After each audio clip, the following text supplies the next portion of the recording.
It's that time of the year again where we sit down, we figure out how much money I make, we break it down into categories, and we talk about it.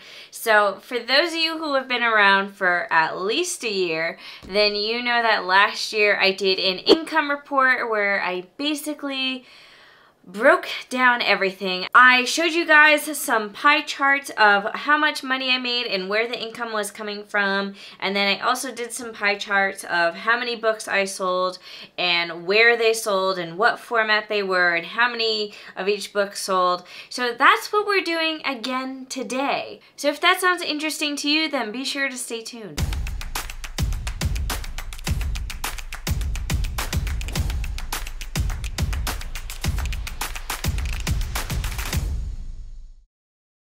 Hello everyone, my name is Mandi Lynn. I'm an author, book cover designer, and the creator of the Book Launch Planner, and today we're talking about my income from the year 2021.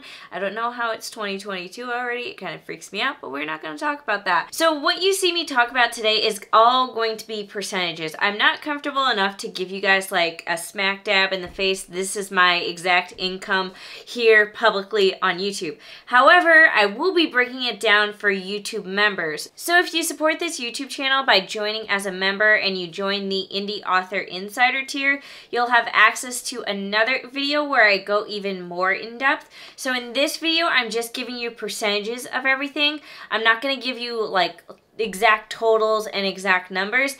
I'm just giving you percentages. But if you do want the exact numbers, I do share it with my Indie Author Insider members on YouTube, so hit that join button, which will be down below. That video will be posted later this week, so be sure to keep your eye out for that video. But today we're just going to be sitting down and we're going to be talking about percentage incomes and percentage book sale numbers. But again, if you want the actual numbers, join as a YouTube member. So we're just jumping straight into it. Here's the chart. This is for my overall income. We're going to break down the book sales and stats later on, but we're going to talk about just overall income first. So this chart that you see on the left here, that is my income from 2021, and then I have 2020 on the right just because I thought it would be interesting to compare.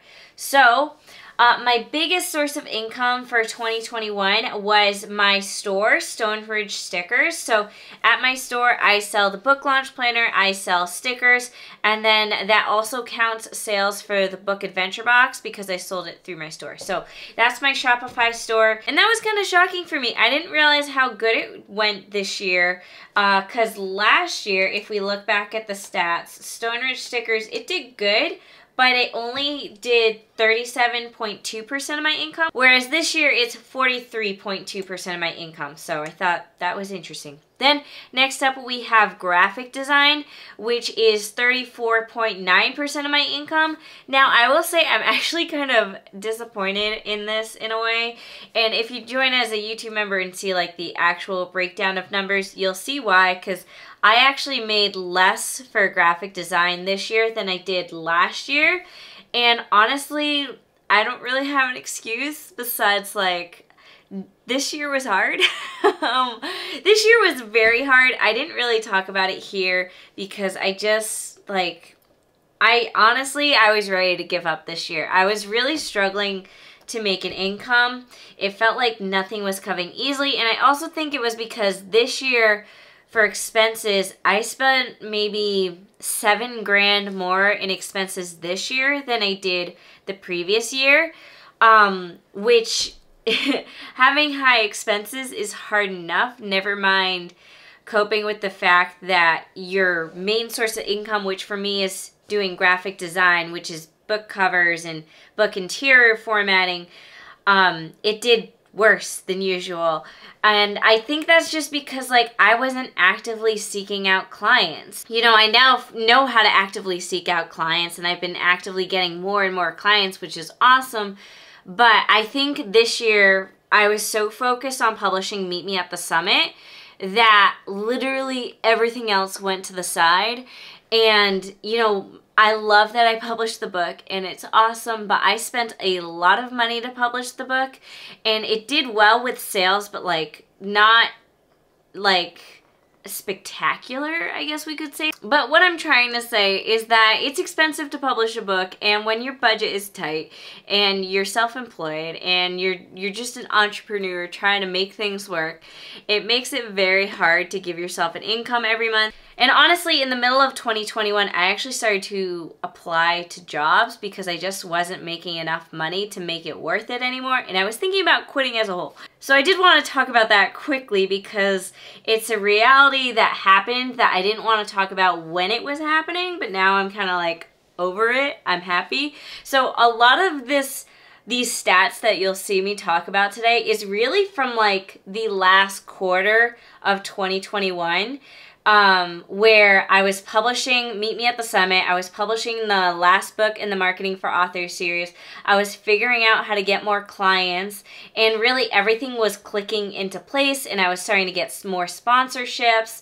And that wasn't happening at the beginning of the year, and then in the middle of the year, it was just expenses were coming at me left and right, and I also wasn't making as much money as I wanted to. So I just wanted to mention that. But anywho, going back to the chart, because we've gotten a little sidetracked now, YouTube was 11.4% of my income, and last year it was 7.8% of my income.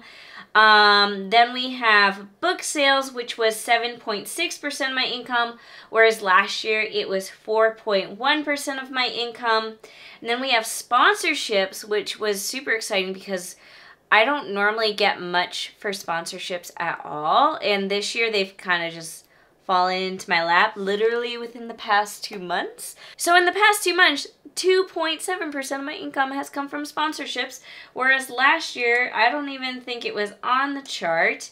And if it was probably one of these teeny weeny, this little tiny blue slice right there. And then we have this tiny little green slice on this chart is affiliate sales, which is 0.3%. And affiliate sales are nice because like I don't really actively pursue them. So when I do get money for them, it's kind of nice. So I did make more money this year than I did in 2020. But unfortunately, I spent way more this year. I spent a lot of money upgrading my computer. I spent a lot of money upgrading my camera. I spent a lot of money hiring editors. And yeah, that basically is the extra $7 grand right there that I mentioned earlier. I remember at the beginning of 2021 being like, my goal is to keep my expenses under $600 every single month. That happened once. So in 2022, my goal is to actually follow through and keep my expenses under $600 a month. And hopefully it happens this time. Okay, let's talk book sales. So we have a lot of charts for book sales, but personally the most exciting one is this one right here, which is book sales by title, where you get to see percentage-wise how book sales compare to the rest of my books that I have up for sale. And honestly, none of this was super surprising. As you can see, 1, 2, 3. 3 of these books right here are all in the Marketing for Authors series. For those of you who don't know, the Marketing for Authors series is a co-written series, but due to like not knowing how to figure out how to split royalties, Bethany and I just own a certain book. So Bethany owns the first book in the series, How Your Book Sells Itself. I own the second book, Grow Your Author Platform. I also own the third book, Book Sales That Multiply. Bethany owns the fourth book, Secrets to Selling Books on Social Media, and then I own the last book, which is Plan a Profitable Book Launch. So that's why I only have 3 of those books on this chart, though you will see a tiny, tiny little slice here for How Your Book Sells Itself, because I did sell 1 physical copy of that book at a book signing, because once upon a time I had bought a bunch of stock off of Bethany so I could sell it at book signings, and I sold that one at a book signing, but that was the only book I sold. So that 0.1% on that chart is actually just 1 book that I sold. And I say I'm not surprised that these 3 books are the top sellers, despite the fact that like you'd think my fiction would be the top seller, but it's not, because my biggest audience is here on YouTube, and you guys aren't here for book content. Like, I'm not a booktube channel. I'm an author-tube channel. I talk about publishing books. I talk about the business side of books. So it makes sense that my books that I write that are about the business of being an author, like marketing, are my biggest sellers. So that's why I'm like, oh, duh. Even though 2 of these books weren't even published this year or the previous year, they're still my top sellers because they're the ones most prevalent to you guys who watch my videos here on YouTube, and also because Plan a Profitable Book Launch came out this year. So when that book came out, everyone also went and bought the previous books in the series so they could binge the entire series, which is why these older books, Grow Your Author Platform and Book Sales That Multiply, started selling really good again, because I can tell you at the beginning of 2021, they weren't getting that many sales, but the second Plan a Profitable Book Launch came out, they like spiked, and it was really cool to see. Okay, so jumping into the percentages, we have Grow Your Author Platform at 25.7%. Then we have Book Sales That Multiply at 20%. Then we have Plan a Profitable Book Launch at 19.6%. I account this to the fact that these 2 books are older and they were out all year long, so they had more time to collect sales. Then Plan a Profitable Book Launch came out in October, so it really only had a couple of months to collect sales, which is why even though it's the newest book, it doesn't necessarily have the most sales because it's also the youngest book. I usually like to say like the newest book will have the most sales because it's the most exciting. It's the one that, you know, your audience hasn't read yet, which is why I like older books like Essence, I Am Mercy, and She's Not Here have such a low percentage on the chart. At least that's what I account it to. So then the next bestseller is Meet Me at the Summit at 16.5%. So I like to say it was a pretty healthy competitor against these marketing books, which makes me really happy to see because, like I've mentioned in previous videos, you guys who are my viewers, you aren't necessarily the ideal reader for Meet Me at the Summit because you guys are authors, and just because you're an author doesn't mean you'll be interested in a young adult coming of age story. But the fact that the percentage is 16.5% makes me very happy. So next up we have Essence, which is 6.5%, and I'm not surprised by that just because it is my debut novel. It's the one that has always had like the most marketing towards it. And I feel like the debut novel always has a special place in my heart, at least as the author. And it's also one of my books, I believe, that has the most reviews on Amazon. I'm not really sure. I haven't looked in a while. But so it makes sense that even though it is literally the oldest book, it's not quite like the worst selling book. And then we have I Am Mercy at 5.8%, which is about the same as Essence, which also makes sense because those 2 are companion novels. They're not a series, but they are set in the same world with different characters. So my goal is to always, if someone reads Essence, to also get them to read I Am Mercy, or if someone reads I Am Mercy, to also get them to read Essence, because odds are if you like one book, you'll probably like the other book.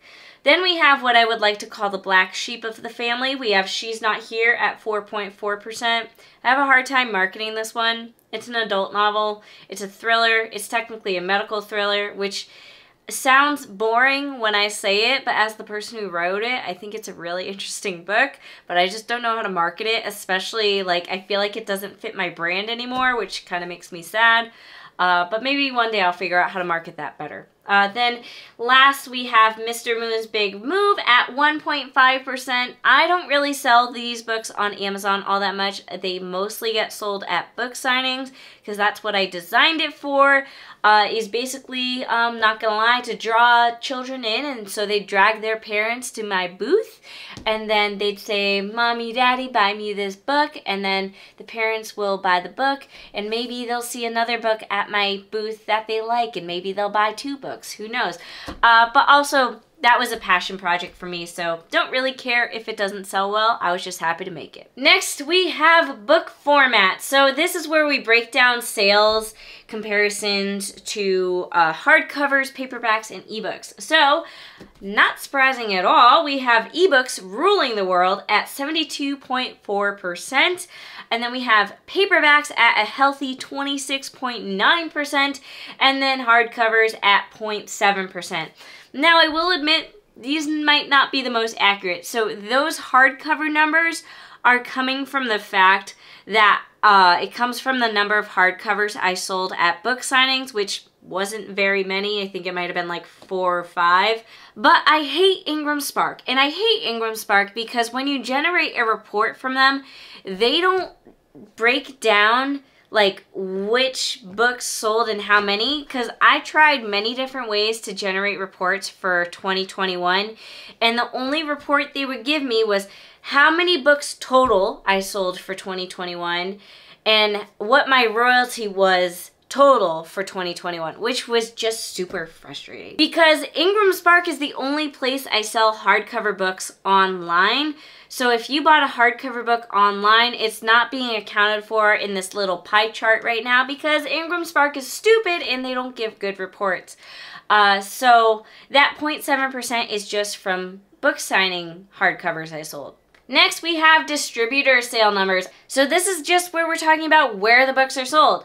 Also, not surprising to me, we have KDP, also known as Kindle Direct Publishing, coming in at a hefty 79.4%. You guys may have heard me mention this earlier, but I am in the process of switching over to Kindle Unlimited because going wide with my books, as far as ebooks go, not worth it to me. Because as you can see, right here, we have draft to digital at 1.4%. So having my ebooks set for expanded distribution, just not worth it. Then we have IngramSpark at 10.3%. So that 10.3% is basically all my paperback sales that I had for Meet Me at the Summit. Because normally, otherwise, my books don't really sell on IngramSpark at all. And honestly, I don't like that.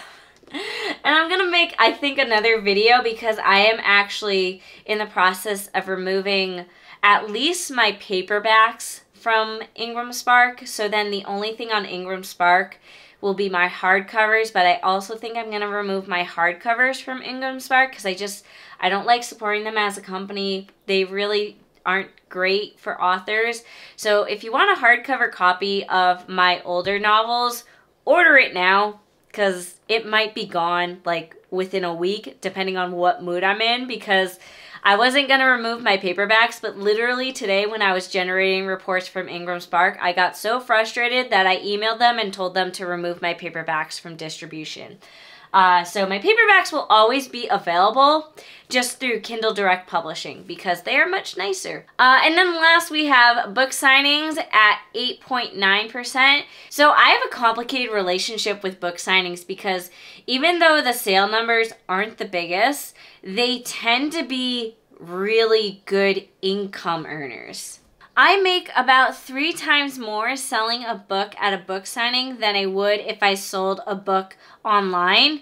And not only that, I have a much easier time selling my older books at book signings than I do online because, again, online people only know my book exists if I actively market them. But when I do a book signing, I'm just marketing my book to everyone at the book signing. And when I say book signings, I mean vendor fairs. That's the only type of book signings I tend to do these days is just vendor fairs. So if someone walks up to my table, they don't know which book is the newest or the oldest. They just know which book sounds the most interesting to them, and that's the one they're gonna buy. So She's Not Here tends to do really well at book signings. Same with I Am Mercy, especially like when I do Comic-Cons. I Am Mercy does really well because it involves like dark magic and witchcraft, so that fits Comic-Con perfectly. And then Essence tends to do well with just like your average vendor fair. It's one that, I don't know, a lot of people are really interested in, which is why even though it's so old, it still tends to get pretty decent book sale numbers. So yeah, I find that very interesting. And if you want an even further breakdown, I'll be breaking down exactly how many books sold at which distributors. So like, I'll be saying like, oh, at book signings, I sold blah, blah, blah copies of She's Not Here, or oh, on KDP, I sold this many copies of Essence. So if you found this video interesting, but you want even more like data and me just talking and breaking things down, be sure to join as a YouTube member. But that was as far as the breakdown I will do today. I hope you guys find this useful. Now, I will say every author's income breakdown will be very different. I don't put nearly as much marketing into my books as I wish I did. That's something that I'm trying to actively work on. And that's why I actually started doing the monthly goal setting video with my YouTube members, because every single month I can sit down with my YouTube members and say like, okay, this is the marketing that I'm gonna do this month. And then next month I can check in with you guys and tell you if it went well, if it didn't go well. So it's a really behind the scenes look of what I'm up to. And then it also keeps me accountable, which is something that I need. So that is it for this video. I really enjoy looking at things from like a very numbers perspective as an author. It's something that I feel like a lot of authors don't talk about. So if you enjoy this type of a video, be sure to let me know in the comments down below. If you have any requests for future videos, also let me know. Make sure you give this video a thumbs up so I know you liked the video. Otherwise, that is it for today, and I will see you all next week.